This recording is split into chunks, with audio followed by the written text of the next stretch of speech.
अरे साथियों, चलो ना हम उस आम के पेड़ से ताजे ताजे आम तोड़ कर लाते हैं। वैसे भी हमारे माता पिता हमें दिन के समय वहाँ जाने नहीं देते और अभी तो रात है। इतने घने अंधेरे में कोई भी पक्षी अपने घोंसले से बाहर नहीं आता। अरे हाँ कौवे भाई, मेरी नजर तो कब से उन आमों पर है। कितने मीठे होंगे ना वो आम। उन्हें तो देखकर मेरे मुंह में पानी आ जाता है। पर मेरे माता पिता मुझे उस आम के पेड़ पर जाने ही नहीं देते। अरे ये तुम दोनों क्या बोले जा रहे हो? तुम्हें पता है ना, वो एक बहुत आम का पेड़ है और हम पक्षियों के लिए उस पेड़ पर जाना खतरा है। हमारे जंगल का कोई भी पक्षी उस आम के पेड़ पर नहीं जाता। अरे हाँ साथियों, कोयल बहन बिल्कुल सही कह रही है। मेरे माता पिता ने मुझसे एक बार कहा था कि बहुत समय पहले एक चिड़िया उस आम के पेड़ पर आम तोड़ने गई थी। वो जैसे ही उस आम के पेड़ पर गई, वो अचानक से गायब हो गई थी। सारे जंगल के पक्षी उस चिड़िया को तलाश करने लग गए थे और उस चिड़िया का कोई पता नहीं चल पाया था। अरे बाप रे, बाज भाई फिर क्या वो चिड़िया मिली थी? हाँ मिली थी ना कोयल बहन, पर उस चिड़िया की लाश मिली थी। वो भी उस आम के पेड़ पर लटकी हुई थी। सारे जंगल के पक्षियों ने जब ये देखा तो कोई भी पक्षी उस पेड़ के आसपास भी नहीं जाता था और रात के समय तो उस भूतिया आम के पेड़ से अजीबोगरीब डरावनी आवाजें भी आती है। तब से जंगल के पक्षियों ने उस आम के पेड़ का नाम भूतिया आम का पेड़ रख दिया है। अरे बस भी करिए यार आप दोनों, ये केवल एक झूठी कहानी है। वो आम का पेड़ कोई भूतिया पेड़ नहीं है। वो तो बस जंगल के पक्षियों ने एक अफवाह बनाकर रखी है, जिसे पक्षियों ने हकीकत समझ रखा है। असल में वैसा उस आम के पेड़ पर कुछ नहीं है। हाँ कौवे भाई, आपने बिल्कुल सही कहा। अब चले, इससे पहले कि जंगल का कोई पक्षी हमें देख ले। हमें तुरंत उस आम के पेड़ से मीठे मीठे आम तोड़कर लाने होंगे। अरे नहीं नहीं, मैं उस आम के पेड़ के पास नहीं आऊंगी। आपको जाना है तो अब जाइए। हाँ, मैं भी उस भूतिया आम के पेड़ के पास नहीं जाऊंगा। अरे बाज भाई, ऐसा कुछ नहीं है। अरे हम है ना, चलिए, हम कुछ नहीं होने देंगे तुम्हें। हाँ मंजी कोयल वहाँ से उड़कर अपने घोंसले में चली जाती है। जुमरू कौवा और भूरा तोता बाज को जबरदस्ती अपने साथ उस भूतिया आम के पेड़ के पास लेके आते हैं। तीनों जैसे ही वहाँ पहुँचते हैं, वहाँ चारों ओर सन्नाटा था। हर तरफ अंधेरा छाया हुआ था और उस अंधेरी भरी रात में वो विशाल आम का पेड़ एक भयानक अवतार में दिखाई दे रहा था। ये देखकर बाज के होश उड़ने लगते हैं। अरे बाप रे बाप, अरे ये देखो, ये आम का पेड़ कितना डरावना दिख रहा है। अरे चलिए भाई यहाँ से, इस पेड़ को देखकर ही मुझे डर लग रहा है। अरे बेवकूफ बाज, रात के समय हर पेड़ डरावना ही दिखाई देता है।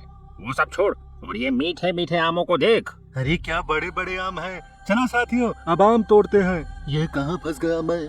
ये दोनों तो खुद मौत के मुंह में जा रहे हैं और साथ साथ मुझे भी बरवा रहे हैं। तीनों पक्षी उस आम के पेड़ पर जाकर बैठ जाते हैं और उस भूतिया आम के पेड़ के आम तोड़ने लगते हैं।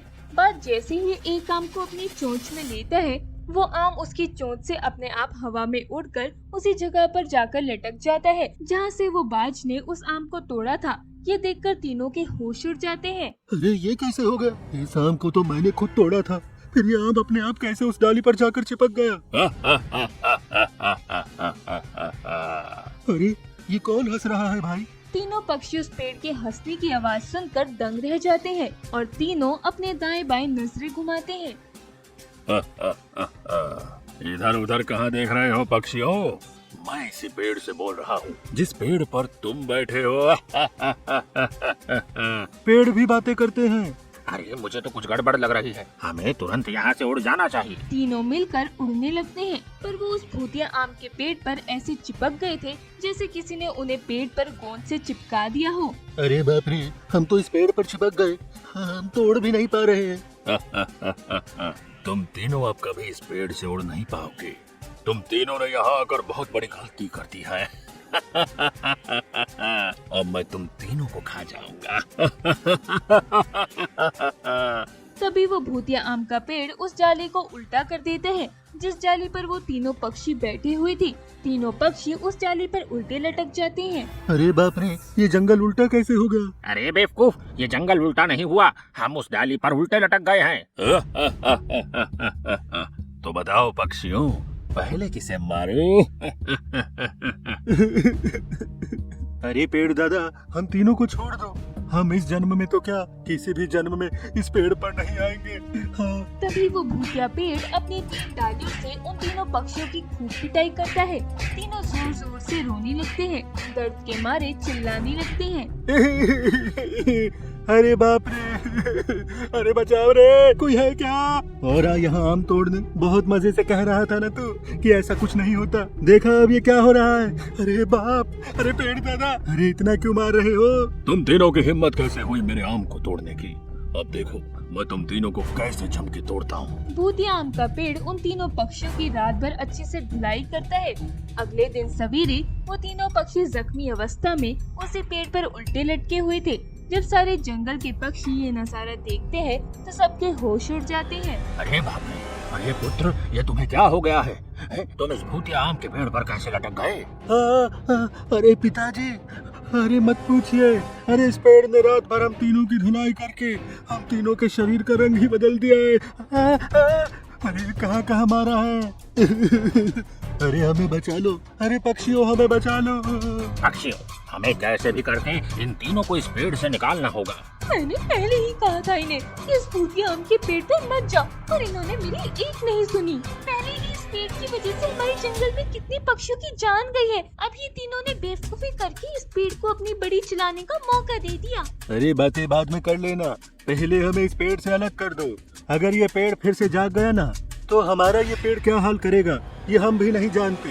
हम तीनों इस पेड़ से बुरी तरह से चिपक गए हैं। हमें कैसे भी करके इस पेड़ से छुड़ा दो पक्षियों। सारे पक्षी इस बात को लेकर चिंतित थे कि इन तीनों पक्षियों को कैसे इस भूतिया पेड़ से अलग किया जाए। काफी समय सोचने के बाद भी किसी को कुछ समझ नहीं आ रहा था कि इन तीनों पक्षियों को कैसे इस भूतिया पेड़ से निकाले। तब एक टूनी चिड़िया के मन में एक विचार आता है। अरे पक्षियों, मेरे पास एक उपाय है। क्यों ना हम इस भूतिया आम के पेड़ को आग लगा दें। जब ये आम का पेड़ ही जल जाएगा तो इस पेड़ का खतरा भी हमारे जंगल से चला जाएगा। बहुत ही अच्छा उपाय है चिड़िया बहन, मैं अभी इस आम के पेड़ को आग लगा देता हूँ। अरे रुक जाओ, अरे अरे क्या कर रहे हो? हम तीनों इस पेड़ पर लटके हुए हैं। इस पेड़ के साथ साथ हम तीनों जल जाएंगे। घबराओ मत पक्षियों, आप तीनों को कुछ नहीं होगा। कालू कौवा और बाकी सारे पक्षी उस भूतिया आम के पेड़ को जला देते हैं। वो भूतिया आम का पेड़ पूरी तरह से जलने लगता है और वो जोर जोर से हिलने लगता है। तभी उस पेड़ के हिलने की वजह से वो तीनों पक्षी उस चिपकी हुई डाली से छूटकर नीचे आ जाते हैं और वो पेड़ पूरी तरह से जलकर खाक हो जाता है। इसी तरह वो तीनों पक्षी उस भूतिया आम के पेड़ से बच गए और वो भूतिया आम का पेड़ भी जलकर खाक हो गया।